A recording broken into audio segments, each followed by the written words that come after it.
Hello everyone, welcome to my kitchen. તો મિત્રો, આજે હું તમારી સાથે શેર કરવાની છું મસાલા રોટલાની રેસીપી। તો આ રેસીપી ખાવાની ખૂબ જ મજા આવે તેવી છે, દહીં સાથે તો ખૂબ જ ખાવાની મજા આવે તેવી છે, કે ચટણી સાથે પણ ખાવાની મજા આવે તેવી છે, ચા સાથે પણ તમે ખાઈ શકો તેવી એકદમ સરસ આ રેસીપી છે। તો મિત્રો, એન્ડ સુધી જરૂરથી જોજો, સ્કીપ બિલકુલ પણ નહીં કરતા। તો ચાલો બનાવવાનું સ્ટાર્ટ કરીએ।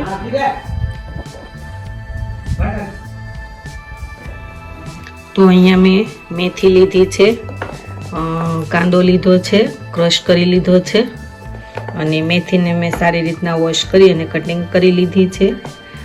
લીલા ધાણા લીધા છે, તેને પણ કટિંગ કરી અને સારી રીતના વોશ કરી લીધા છે। તો અહીંયા મેં બાજરાનો લોટ લીધો છે, તેને ચાળી લીધો છે। તો ચાલો બનાવવાનું સ્ટાર્ટ કરીએ। તો બાજરાનો લોટ એડ કરીશું, કાંદા એડ કરીશું,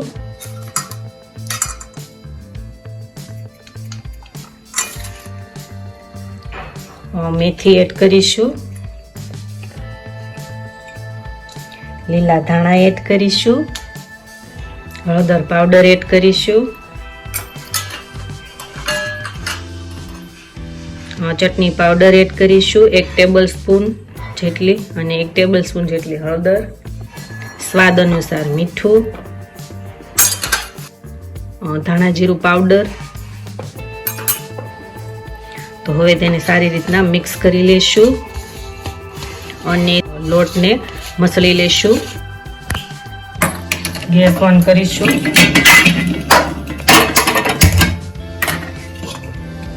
તવી ગરમ કરવા મૂકી દઈશું અને મીડિયમ ગેસની ફ્લેમ ઉપર રાખીશું, અને ત્યાં સુધીમાં આપણે મસાલા રોટલો છે તે એકદમ સરસ મસળી લેવાનો છે। તો થોડું થોડું પાણી એડ કરતા જઈશું અને આ રીતના જે રોટલો છે તેને મસળવાનો છે। લોટ બહુ ઢીલો પણ નહીં ને બહુ કઠણ પણ નહીં, એ રીતના બાંધી લેશું।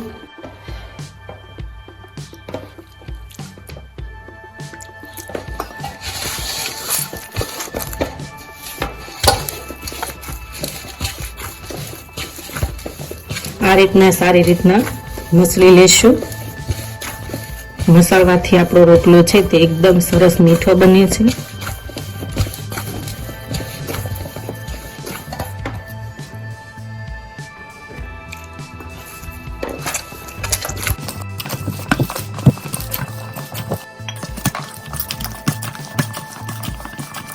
તો હવે આપણો રોટલો છે તે એકદમ સરસ મસળાઈ ગયો છે।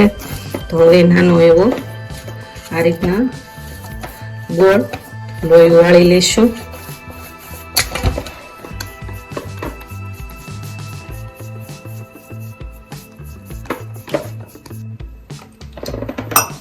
તો આ રીતના હાથમાં થોડું પાણી લેશું, જેથી કરીને આપણો રોટલો છે તે એકદમ સરસ ગોળ બને।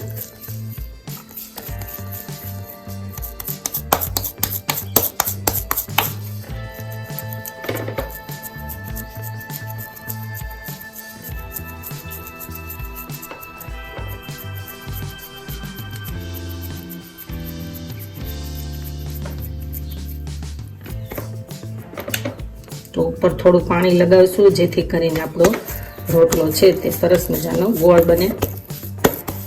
અને બે હાથથી આ રીતના હથેળીના મદદથી પેલા કોર ટીપી લેશું અને પછી વચ્ચે ટીપવાનો છે રોટલો।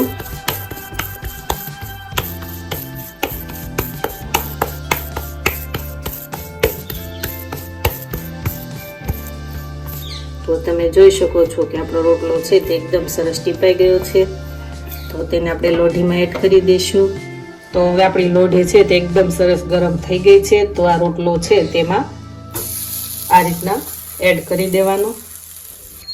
તો આ રીતના આપણો રોટલો છે તે એકદમ સરસ ડિઝાઇન આવી જાય ત્યાં સુધી રહેવા દઈશું।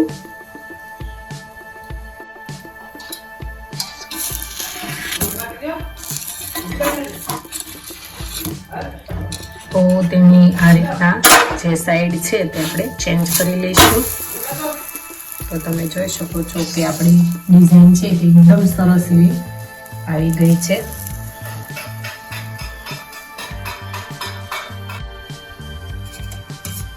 તો ઉપર હવે થોડું તેલ લગાવી લેશું આ રીતના.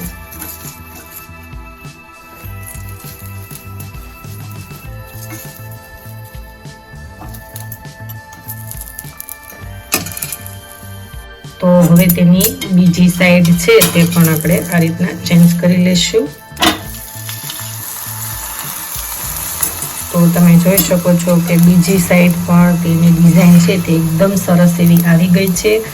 તો બીજી સાઈડ પણ આપણે આ રીતના તેલ લગાવી લેશું, જેથી કરીને આપણો રોટલો છે તે એકદમ સરસ મીઠો એવો બને.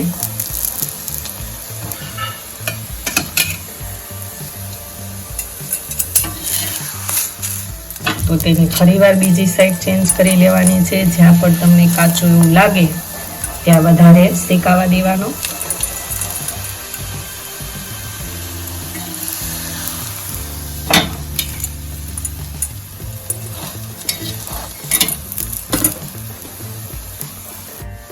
તો તમે જોઈ શકો છો કે આપણો મસાલા રોટલો બનીને એકદમ સરસ રેડી થઈ ગયો છે. તો હવે તેને આપણે એક ડીશમાં લઈ લઈશું. તો અહીંયા મેં દહીં રાત્રે જમાવી લીધું હતું. એ રોટલા સાથે ખાવાની ખૂબ જ મજા આવે તેવું. તો તેને પણ આપણે એક બાઉલમાં લઈ લઈશું. તો મિત્રો તમે જોઈ શકો છો કે આપણા મસાલા રોટલાની રેસીપી એકદમ સરસ બનીને એવી રેડી થઈ ગઈ છે. તો આ રેસીપી એકવાર ઘરે બનાવવાની જરૂર ટ્રાય કરજો. ખૂબ જ ટેસ્ટી, સ્વાદિષ્ટ અને ખૂબ જ ખાવાની મજા આવે તેવી છે. તો મિત્રો મારી ચેનલમાં હજી સુધી તમે નવા હોય તો મારી ચેનલને લાઈક કરજો, શેર કરજો, સબસ્ક્રાઈબ કરજો અને મારા આવા જ નવા વિડીયોને જોવા માટે બેલ આઇકોન બટનને પ્રેસ કરજો, જેથી કરીને તમને મારા નવા વિડીયોની નોટિફિકેશન સૌથી પહેલાં મળે. Thank you for watching.